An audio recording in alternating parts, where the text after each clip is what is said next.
So, is Igbo spirituality idol worship? That's a very interesting question, and it's one that has been going on for quite a while, since the advent of Christianity in Nigeria. My answer to that is no, it is not idol worship. For that, we need to look at the definition of idols. So an idol is a material representation of a deity, okay, which is used in worship. Now, if you take that definition further into the biblical sense, it is an image. The idol. Not fight. The idol is a material representation of a deity, which is used in worship. Taking that definition further into biblical sense, it is the image and image of a deity other than God. So hold that thought for a second whilst we explore briefly Igbo spirituality, which is the understanding of the nature of existence, the nature of consciousness, the nature of the self and soul. Now, central to Igbo spirituality is the concept of God, Chukwu, the Great Spirit. Chukwu is the totality or the aggregation of all chis.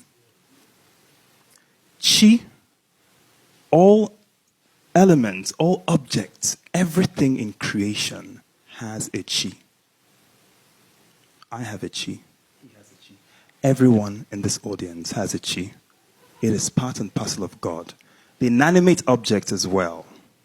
The abstractions, this chair has a chi. The floor has a chi. The roof of this building has a chi.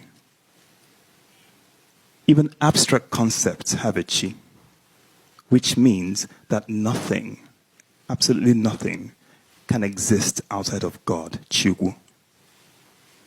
Chukwu is the aggregation of all the chis. And central to Igbo spirituality is that idea of a unity of creation.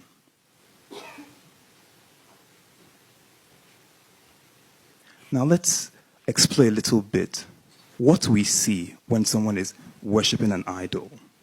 So when we move away from that background I've given you of their conception of the spirituality, in summary, let's now look at prayer, right? Someone is standing in front of a statue or a carving in supplication to a deity or an energy or what have you. We need to understand what the prayer is all about. Now, the Igbo prayer has a standard format. There will be the throwing of chalk, nzu. There will be the breaking of a kola nut. There will be the offering, whether it be food item or a sacrifice. And finally, there's a libation being poured. Now, if you go into the prayer itself, he will invoke God first. Chukwu abịama tuonzu. He's inviting God, the supreme being, to, partake of the throwing of chalk. Now, the symbolism of that throwing of chalk is, nzu is peace, is purity, is spirit. I come to the Spirit in peace and purity and love. Throw the nzu with me, which means meet me in that space of worship with your best and highest qualities. Now he starts from Chukwu and talks about and then invites the abstractions like Anyanwu n'ụbọchị, the daylight and the day, and starts listing the various energies. The Holy Spirit, which is Nagu, Idemili, God's daughter, and continues, goes through the entire list of energies, inanimate objects that he can remember. And at the end, he would say, Izuzubezubeno, Onya Oya Oibia. That is, let everything congregate. Let all of creation congregate. If I name you, if I call you, call your kith and kin, come and join me through Nzu. Let us meet ourselves in a space of love and purity. Okay? Once that happens, he then breaks the kola knot. What he's doing in essence, he's communing with all of creation. Now I ask you, what is all of creation? That is God, Chukwu. He's not praying to an idol. He's communing with the totality of creation. Yes, he may want to work with a certain aspect of God, a certain energy of God. Maybe he wants to address his ikenga, which is the divine archetypal masculine force. But that prayer to ikenga, or that request to ikenga, would start with a supplication to God and all of creation. That none of them exist outside of God. The other thing I want to talk about, still within this topic, is the fact that the worshipper themselves, or himself or herself, realizes that what he's doing is not worshiping an idol. Because the Igbos have a saying that Ofeke bulunkwagu, olono bulunagu, oburagu, onye choba agu, agu de na chukwu. I'll translate that. Ofeke is the non-dibia, the non-magical person. For those of you who are into popular culture and you've read Harry Potter, the nearest equivalent I could, call an Ofeke is a muggle, a non-magical person. So the point is, a non-magical person or the unenlightened one picks up the carving of a deity and believes he has carried a deity. He's wasting his time. That hunk of wood is not a deity. If you want that deity, you go into God. That is where the deity resides. And therefore, the worshipper knows this.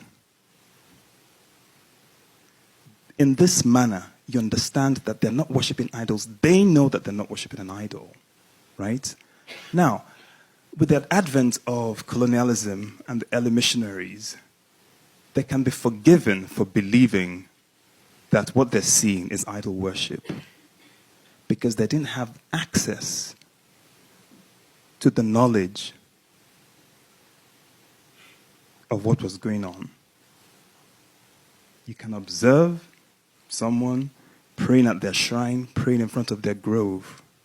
But unless you understand what they're doing, you can only describe it in terms of what you see. And Igbo spirituality is rife with layers of meaning. You might find this meaning I'm sharing with you very deep, but I assure you that in some areas, it's even far deeper. Right? So in that sense, sorry, I was looking at the audience. Please. I think it's a very important issue to sort of address. So in that sense, it is in no way the worship of an idol. Even if I were to pray to this, I don't know, microphone stand, this has a chi. God is inside here. God is, it contains God, an element of God. And if I'm speaking to this, God is hearing me. It is not idol worship. In the same way, God does not live in a house. We call the church, people refer to church as the house of God. So I ask you, does it mean if you step outside of a church, God is no longer with you? It's preposterous. So in that sense, I hope I've given you food for thought to understand that it is by no means idol worship.